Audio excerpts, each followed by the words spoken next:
100 yards of keel over. But yes, the railroad runs right there. Luther Oaks. He was the project superintendent for Winston Brothers Construction on this job. Very jovial guy. Had a long career in construction with a couple of his Taft buddies. This is Scotty with the pipe in his mouth, and this is the road from Taft, Montana to East Portal, which is today the Forest Service road that goes up from the Taft area to East Portal. It's the same width. Yeah, about right. And was busy, packed, 24 hours a day, 7 days a week, all year long. And this is how it was built, by hand. And by the way, in the wintertime, this is how it was cleared with snow, by hand. And this is where that railroad and where the Hiawatha Trail is today. It's literally up in the clouds. Now, this is a team of tunnel guys, and they are not in the main tunnel, and we know that because in the main tunnel they had electricity. And if you look to on the very far right, you see the guy holding the kerosene lamp. And this is how they were dug. That was the technology of the day. So after they built a trestle, and this is true of every railroad in our part of the world, they built this massive trestle right here, and then they buried it. They buried the trestles. So when you drive around Montana today, you'll see a rail line from hill, and there's kind of this mound, big mound that tracks on, it goes up the hill. There's a trestle underneath there. And this is how they did it. This is a siphon hose, okay? And so they would blow. In this case, it's down here, but it literally would blow this hillside down onto the trestle and bury it over it, and then they would do that about 4 times, about every 2 years. For support? Not so much for support, but to prevent the trestle from burning to the ground. Burning. And then, of course, over the years, yes, as it settled, it became the support for the track. So that was, and when you drive around the state, you'll see that quite often. And that was part of the construction that just happened there.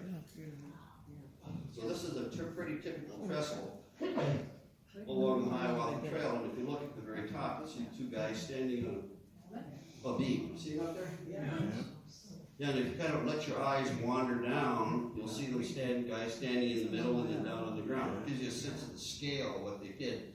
And this was done, other than the little steam donkey crane, this was all done, built by hand. All. And like I say, most of all these timbers came from Washington and Oregon, because we just didn't grow trees big enough in Montana for them to be able to use.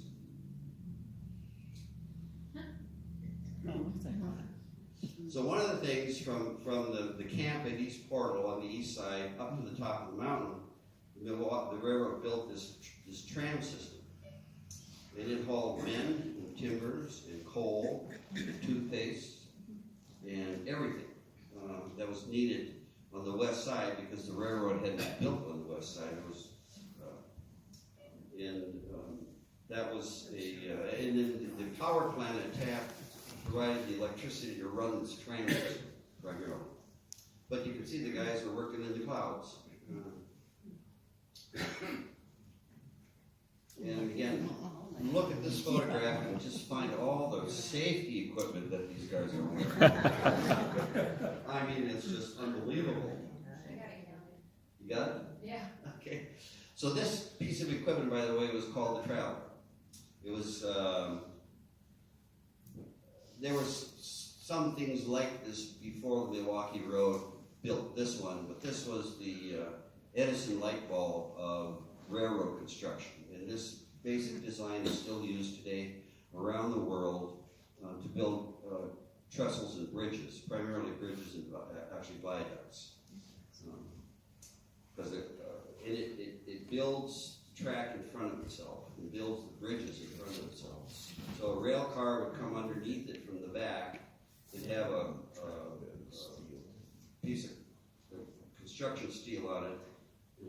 And the traveler would lift that off the car and then roll it forward to the front, and then use the crane to drop it down in the place where the men would bolt it on to the structure that they were building. But yeah, you wouldn't catch me dead up there. I mean, I just think, yeah. Here's another picture of the traveler. This is, kind of gives you a sense of the scale that was involved in this project.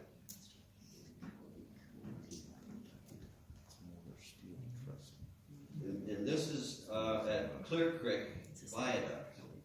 And by the way, in the railroad world, a viaduct is a bridge that sits on concrete base. A trestle is a wooden structure that sits on the ground. And the bridge is the platform that goes across either one of them. So this viaduct was built from west to east. And so the traveler now has reached the eastern side of this valley, which is 240 feet from the bridge down to the ground underneath it. And so then the traveler would be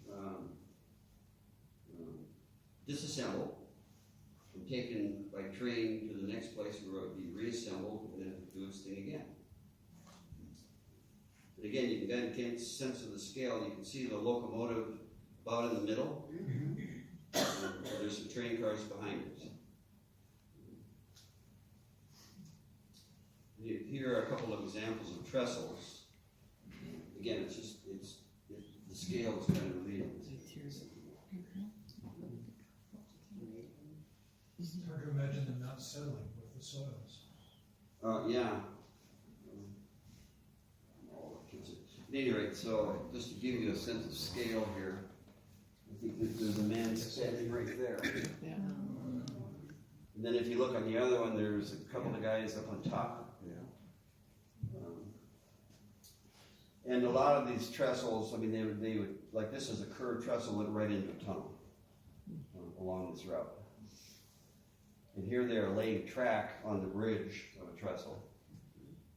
And this was the top modern equipment of the day. But it was really basically all manual labor. And again, on the left, you can get a sense of scale here. If you look at the top. They really didn't use a lot of dynamite other than inside tunnel construction. But the blast here was called Johnson's blast, and they literally blew the top of a mountain off in order to make room for the train, or for the track. It blew boulders the size of cars a quarter of a mile. It blew out most of the windows in the town of Saltese, which is 6 miles away as the crow flies. And they used 25,000 pounds of dynamite. One blast, one shot. So the St. Paul Tunnel, how many of you have actually ridden the Iowa Trail? Okay, so the St. Paul Tunnel is at East Portal, that's where you go into it. That's what it was called, that was St. Paul Pass. It's 1.77 miles long, built by Winston Brothers. And they did something that was unique here. Even today, when we build tunnels this long, we usually build what's called a pilot tunnel. So we start on one end and build a tunnel that's about 6 to 7 feet high until it comes out on the other end, so we know exactly if we're going to move it or where we need to go with it. They didn't do that here. They built 22 feet high, 28 feet wide from both ends simultaneously. They met, the two crew teams met 1,200 feet below the summit, and their center lines were 1/8 of an inch off the ground. It was incredible. And I remember wondering how the hell they did that, excuse my French. And so one morning I woke up at 3 o'clock in the morning and I gotta find this out. Well, my wife works for Morrison civil engineering firm. So I bought the guy that's in charge of the survey department a cup of coffee, and he explained it to him. The technology that they use. And he said, oh, by the way, we still use the same technology and the same equipment that they used in 1908 on this tunnel today. And I said, well, why is that? Because, you know, you'd think they'd be using GPS. He said, we do a lot of surveying underground in mines. And GPS doesn't work underground. And their biggest mine project in Montana, they do all the surveying for the Stillwater platinum mine. It's just a simple transit. And they mark the top of each tunnel, the top of each entrance. They mark where the top of the tunnel is going to be on either side of the mountain. Then they run a line, cut all the trees down to the top, build a tower, a big, The cable tower? yeah, no, the big old tower. At any rate, they build a tower up there and they drop a big plumb down from it so that the engineers from either side can see it.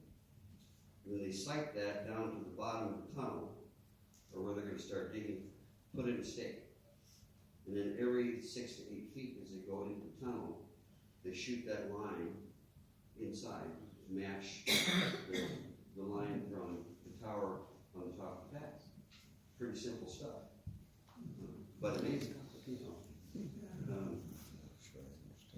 F.J. McIsaac. Now, if you remember the picture of the men who do the work, this is the guy that was the boss, and he looks every inch the boss to me. Didn't smoke cheap cigars either. Here's a young man that was one of the engineers, and he's standing in front of the west portal of the tunnel. And the little track next to him is used all over this part of Montana in mines for ore cars. And that's how they got the rock and dirt out of the tunnel. They just pushed it out in ore cars. Now, and what you see here is where the top of the tunnel, see where the timbers are above the guys? They dug that part out first, then they dropped down and dug the second layer out, and they dropped down and dug the ground layer out. 6 feet at a time for 1.8 miles. And sometimes they were able to use horses to haul the stuff up, but usually it was just guys pushing those little ore carts by hand. They did use Ingersoll ram, air compressors to drill the holes to run the dynamite. And they had a little power plant on the west side of the tunnel and on the east side of the tunnel that provided the electricity for the air compressors for these guys. They averaged 24 feet 6 inches a day, and it was an absolute world record by about half, if I remember it, or twice. But again, money meant nothing. And William Rockefeller made sure money meant nothing. He wanted this done as fast as it could possibly be done. Money didn't matter, human life certainly didn't matter. This is a better example. You can see the 3 layers of the tunnel here. And you can see these guys are using picks and shovels and dumping the debris in those ore carts. Then the carts were pushed out of the tunnel and dumped, and that built the entrance areas to the tunnels, because they were both up on the side of the mountain. They weren't down in the valley. This is the top layer being cleared, just another shot of the ore cars. The only concession that Rockefeller made to the men working here was the men working in the tunnels, he did buy rubber suits for them. It was a very wet job. And these were the muckers. And you can see at the top is a light fixture, so we know that this was taken inside the main tunnel, the St. Paul Pass tunnel, because there was electricity there. And the electricity power ran the lights, and the electricity ran the air compressors. And I don't know if I do that for $3 a day. Now, you may think, well, gee, that was back in 1908. It's equal to about $88 a day today. This is what they did. On occasion, they were able to use these steam donkeys, pretty much on the lower level. And this is where the two met underneath the tunnel. And if you look between the two of them, you can see guy standing down there in the mud. This is the first train through the St. Paul Pass tunnel. Came from the west, went to the east. It was on a Sunday in April. And this is the west side. You can see kind of in the middle left-hand tunnel entrance, a little dark spot behind the water tower. And this is at Roland or West Portal. The depot is on the right-hand side of the water tower. And then there's a barracks that's standing on the far left in the middle of the photograph. All of that burned to the ground in the fire of 1950. Nothing was left. And of course, it's pretty deep here for snow. This is an interesting piece of work. This is not a roundhouse. This is a covered turntable. And this was built at Roland so that they could turn engines that were pushing snowplows in the wintertime. So they could come up to Roland and they would turn them in that turntable, and then they could go plow snow going back down. However, this was not powered except by men. What's the difference between the roundhouse and the turntable? The roundhouse is a place where rolling stock engines, etc., are repaired for service. Turntable is literally, it's a great big table, so the engine here would go onto the middle of it, and then it would turn pointing from one track to another.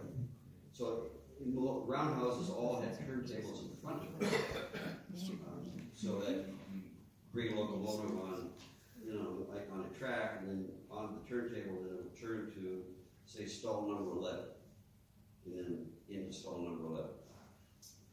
So that's the function of a turntable. It took 12 guys to move this thing.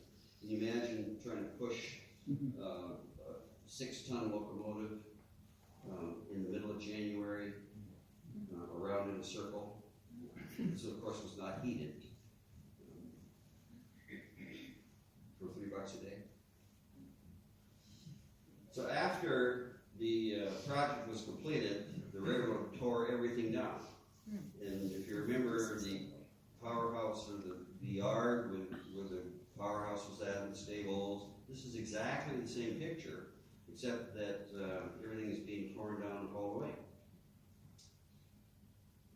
What did they leave us? Well, there were 2 inventions that came out of this project 100 and some years ago. One, obviously, was the traveler. And the other one is something we see every day in the wintertime in our part of the world. And that is the V-plow. That was invented by a snow removal contractor on this project in 1907. And it was pulled by 18 horse sets, 16 horses pulled it. How they did it, I don't know, because the horses were always in front of the snow. But that's one of the things that came out of this that still touches us today. The hospital at Taft, this was the first one, was a tent. The railroad built a 2-story building for a hospital in Taft, 75 beds, 40-bed contagious disease bunkhouse, separate morgue, and they hired 5 doctors to run it. And there's a picture of the hospital at Taft, Montana. There isn't even a street in front of it. The docs were Leon Correa, he was the chief physician. He was there for 3 years. After he left, when the hospital closed, he went back to Syracuse, New York, get his certification as an eye surgeon, was helping out in a poor clinic, contracted the disease and died. Otto Schlusser was an orthopedic surgeon. We're going to talk more about him in a minute. Dr. White, Dr. Purdy, and Dr. Murphy were older guys, and they all ended up practicing law or practicing medicine in Missoula. Now in 1907, when these guys started, Montana had just passed a law where if you're going to practice medicine, you had to have a license. None of these guys ever bothered to get a license. They were itinerant physicians. And there's Dr. Cora in the middle. And the guy on the left was the manager of one of the camps. And then the guy on the right, we have no idea who he And again, here's some of the hospital staff. The couple, the man and the woman on the right are Dr. Schlusser and his wife. And she ran the hospital. She was there during this whole period. And in 1956, she wrote a book about her experiences at Taft. And it turned out to be a gold mine for us of information. The name of the book is Doctors, Dynamite, and Dogs. So prior to December of 2018, when our first story about Taft appeared in the New York Times, you could find her book online day and night for $2. Today, you're lucky if you can find it for $125. And we are working with the publisher of her book, who's still in business, to do a reprint. It's a fascinating story. And he went on to become a very famous orthopedic surgeon in Minneapolis. Edward, the hospital cook, had no last name. But before he came to Taft, for many decades, he was a camp cook for Kit Carson. And there are a lot of characters like that at Taft. And like I say, we all kind of wonder what happened to them after this. This is a good example. Nobody knows where this guy is. Because Kit Carson wasn't their survey anymore. Well, Looks like and the dog, by the way, tips of Gorby Googles was the hospital and doctor's stray dog, for lack of a better word. The hospital closed on April 4th, 1909, because the tunnel had been completed. So the railroad decided they didn't need a hospital anymore. So they cleaned it up, beds were made, surgical suites sterilized, instruments laid out for use, all records were properly filed. It was sold to a lumber contractor for $25. Wow. Tore down that summer and all the records were gone. So the hospital was gone when the fire of 1910 obliterated that. This is your show. Okay, I know this one. All right, so back in, I don't know if you guys recall the summer of 2017, but we had a few fires. That was also a great time for me to be pregnant, so decided to have a kid that August, got 3 salvage sales running on the Lolo National Forest. And this guy calls me, February of 2018, and he's like, hey Erica, do you happen to know where the 72 people are buried that are associated with the building of the Central Pass Tunnel? And I was like, oh, I'm sure we do. You know, I was working with the Forest Service, single-handedly, literally single-handedly, writing up 3 salvage sale reports because I'm holding a baby, you know, in one hand and single-handedly typing out these reports. I'm like, let me get back to you. I'll call you in a week. I'm about done with this one, and yada, yada, yada. Give me a little time to research. By the way, it was a completely cold call. We had never met before. No, not a clue. He was working on an article that he wanted to write for the Milwaukee Road Historical Association, and he's like, oh, the Forest Service must know something. So anyway, turned out that was a lie. And I called up and I was like, I'm sorry, I guess we don't, but we probably should know where 72 people are buried in the woods. I think that'd be great as an archaeologist to know where they are so we can avoid them at all possible costs. And so that's February. It's not a great time to go survey because all I need to do is really look at the ground. And we started going through record search in March, and then we decided to